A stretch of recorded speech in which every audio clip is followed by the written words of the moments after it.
এই মধুর বৃন্দাবনে প্রেমের আভাতে তুমি উপস্থিত হয়েছ স্বয়ং রাধা রানীকে সাথে করে নিয়ে। দয়াময়, এই বৃন্দাবন যারা সৃষ্টি করেছে, একটি বছর ধরে তোমার পথে হেঁটে হেঁটে তোমার ভক্তের কাছে গিয়ে গিয়ে প্রার্থনা করেছে, হে প্রভু দাও, আমি মধুর বৃন্দাবন করবো, আমার কৃষ্ণ গুণাগুণ করবো। তুমি সেই বৃন্দাবনের জন্য আমার বৃন্দাবনকে আশীর্বাদ করো।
আমার এই ভাইয়েরা আপনাদের কাছে চরণ ধরে ভিক্ষা চাইতে যাইবে মাগো, এমনি করে তারা যেন প্রতি বছর তোমাদের ভক্তদের সমাগম করে তারা এমনি করে ভক্ত চরণ ধুলা পেতে পারে। আর এই ধুলার জাগ্রত সুরে আমার ঠাকুর বলেছে, আমি হতে আমার নাম বড়, নাম হতে আমার ভক্ত বলবে। আর তার থেকে বেশি বড় হলো আমার ভক্তের চরণ ধুলো।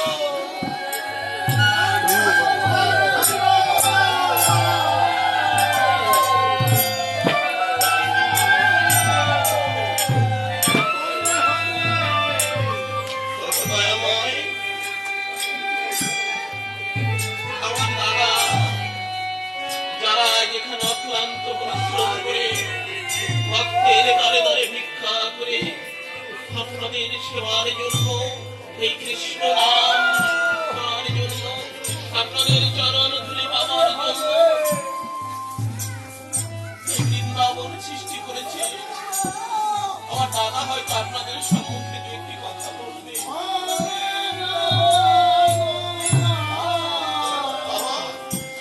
কৃষ্ণ কথায় আলোচনা করতে গেলে অনেক সময়, এই প্রেম বড় মধুর, যেমন মধুর আমার কানাইয়ের বাঁশির সুর। একবার কৃষ্ণ কৃষ্ণ বলে দেখ না রে মন, ভবের জ্বালা তো হারিয়ে যাবে। পরমাত্মা আত্মা লাভ করবি, পরম গতি পাবি।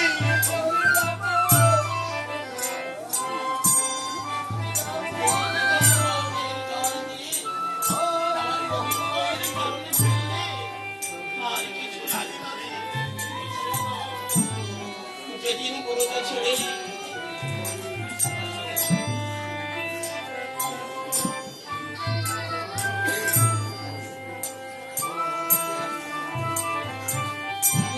বৃন্দাবনবাসী, আমার গৌর ভক্তবৃন্দ, আপনাদের চরণ আমার শতকোটি প্রণাম। আজ আমাদের 40 প্রহরব্যাপী মহানাম অনুষ্ঠানের শেষ রজনী। যেখানে হয় সাধু সঙ্গ, যেখানে হয় ভক্ত সমাগম, যেখানে হয় নাম সংকীর্তন, সেখানে তো বৃন্দাবন। এই বৈষ্ণব ভক্তগণ,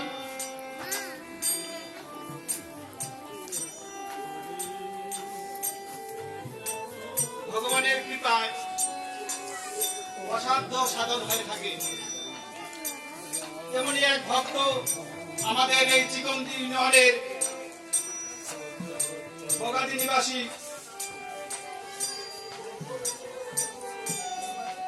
সজল মন্ডলের একটি নাবালক পুত্র সন্তান ও বাঘ প্রতিবন্ধী ছিলেন।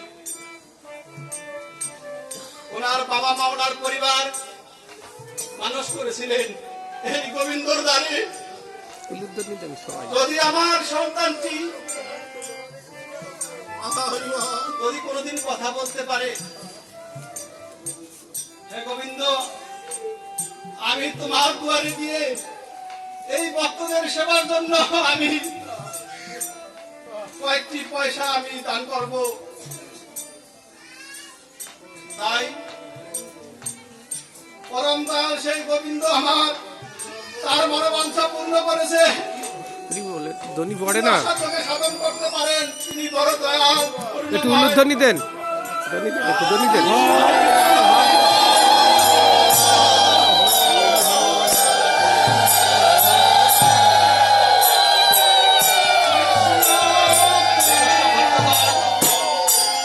আপনাদের সকলের সার্বিক সহযোগিতায় আজ এই বৃন্দাবন রচিত হয়েছে এবং পরিচালিত হয়ে আসছে আপনাদের সার্বিক সহযোগিতায়। তাই প্রাণ গোবিন্দর কাছে এটাই কামনা করি যে আপনাদের সার্বিক মঙ্গল হোক, যে যেখানেই থাকুন না কেন, তিনি যেন আপনাদের উপর তার কৃপা বর্ষিত হোক, এই কামনা রইল। আজকে এই শেষ রজনীতে আর কয়েক ঘন্টা বাকি মাত্র। সামান্য সময়, সুসময় অতি সহজেই চলে যায়, দুঃখের সময় অনেক ভারী হয়। হে কৃষ্ণ ভক্তগণ, আগামী দিন এই নাম সমাবনান্তে মহা উৎসবের আয়োজন করা হয়েছে, আমাদের ক্ষুদ্র কমিটি আয়োজন করেছে। তাই সেই মহা উৎসবকে সকলের উপস্থিতিতে আপনারা সাফল্যমণ্ডিত করবেন এবং আমাদের এই ক্ষুদ্র কমিটিকে আশীর্বাদ করবেন। হরে কৃষ্ণ, হরে কৃষ্ণ।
মাতৃকা বিশ্বের সকল দ্বীপের শান্তি ও মঙ্গল কল্যাণ কামনায় আমাদের এই শ্রীমৎ ভাগবত পাঠ গণেশ ভৈরব অনুষ্ঠান। আমার দাদা স্বর্গীয় মাস্টার আনন্দলাল মশাইয়ের বাড়ি, আমার দাদা সিএম মৃত্যু সদায় আগে বলে